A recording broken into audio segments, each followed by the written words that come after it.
ये है news network India और आप देख रहे हैं NN न्यूज उत्तराखंड। कुंडा थाना क्षेत्र के गांव टीला में हुई अधेड़ की हत्या के मामले का ASP प्रमोद कुमार ने खुलासा कर दिया है। पुलिस ने आरोपियों की निशानदेही पर हत्या में प्रयुक्त खून से सना ईंट और कपड़े बरामद किए हैं। जनपद उद्यम सिंह नगर के SSP दिलीप सिंह कुंवर और SP प्रमोद कुमार के निर्देश और CO काशीपुर अक्षय के निर्देशन में पुलिस की 3 टीमों का गठन किया गया। टीमों द्वारा गहन पूछताछ करने पर सविता और मंजीत सिंह के बीच अवैध संबंधों के बारे में पुख्ता जानकारी प्राप्त हुई है, जिसमें साक्ष्यों के आधार पर अभियुक्त मंजीत सिंह और सविता देवी को मुकदमा दर्ज होने के बाद 3 घंटे में गिरफ्तार कर लिया गया। कि ये जो मृतक है उसके छोटा भाई जो है उसकी ये घरवाली है। इससे शादी जो है छोटे भाई से इसके तकरीबन 12 साल शादी को हो गए थे। इसके 4 बच्चे भी हैं।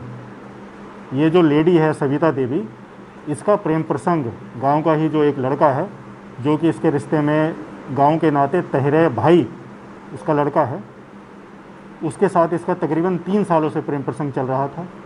और इस प्रेम प्रसंग की जानकारी मृतक और तथा इसके जो लेडी है उसके पति को भी थी। तो लेडी के पति के द्वारा और जो मृतक चंद्रपाल है इसके द्वारा बार बार इसको टोका जाता था।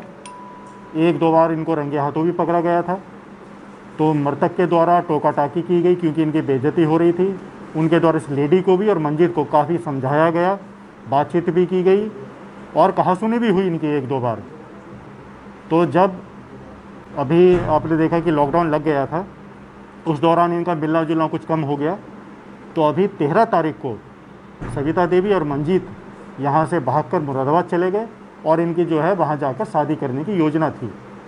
वहाँ पर रेलवे स्टेशन पे वहाँ की GRB पुलिस के द्वारा पकड़ा गया और इनके द्वारा जो है फिर बताया गया कि हम यहाँ घूमने आए हैं। अपने किसी रिश्तेदार से इनके द्वारा बात करवा दी गई। पुलिस को जब इनकी बातों पर यकीन हुआ तो उनके द्वारा इनको छोड़ दिया गया। फिर ये लोग वापस आ गए 14 तारीख को यहाँ। वापसी में सविता देवी ने इसको उकसाया मंजीत को कि मैं ही बार बार मार खाती रहती हूँ, गाली गलौज भी सुनती रहती हूँ, मेरी बहुत बेइज्जती हो रही है, तुम्हारे द्वारा भी कुछ नहीं किया जा रहा है और मैं तुमसे बहुत प्यार करती हूँ। सारी की बातें की गई और इसको उकसाया गया कि तुम ये जो चंद्रपाल है इसको किसी तरीके से रास्ते से हटा दो। तो ये 14 तारीख की रात की बात रही होगी जब मंजीत फैक्ट्री एक कात्यानी पेपर मिल वहाँ ये काम करता है। ये 6 बजे जो है शिफ्ट में काम करने गया और फैक्ट्री से रात को तकरीबन 10 बजे के आसपास ये चुपचाप फैक्ट्री से बाहर निकला और फिर जहाँ ये अपने घेर में चंद्रपाल जहाँ सो रहा था वहाँ जाकर इसके द्वारा जो ईंटों से जो है उसके दाएं सर के आसपास प्रहार किया गया, जिससे उनका कान भी कट गया और उनके मुंह से नाक से खून भी निकला और माथे पर भी चोट लगी है। उनकी हत्या करके ईंट और अपने कपड़े जो वहीं पास में फेंके वापस चुपचाप फैक्ट्री चला गया। तो बड़े ही शातिराना अंदाज में इसने जो इस हत्या को अंजाम दिया गया। जब पुलिस के द्वारा इससे पूछताछ की गई, सविता से पूछताछ की गई, इनके द्वारा अपना जुर्म जो है कबूल किया गया है।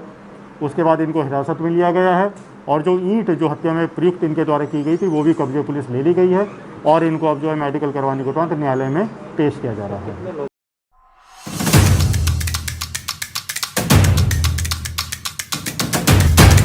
ये है न्यूज नेटवर्क इंडिया और आप देख रहे हैं NN न्यूज उत्तराखंड।